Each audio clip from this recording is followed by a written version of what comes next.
Hi everyone. So this is just a quick video to show you what to do with your kit as soon as you get it. So it will arrive like this. The first thing that you want to do is open the kit and take out the insert. And then what you'll do is take out this window.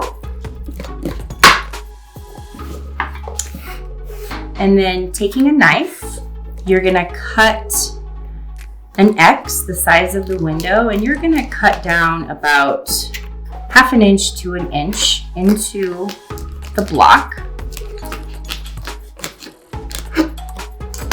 Just like that.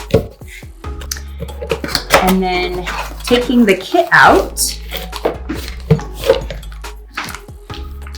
you're gonna submerge the kit overnight into water with the X side down. And then once that is done, shake out the excess water.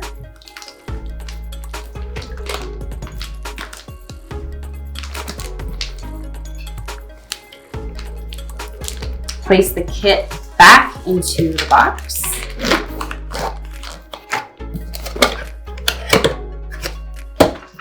And now you're ready to start taking care of your kit.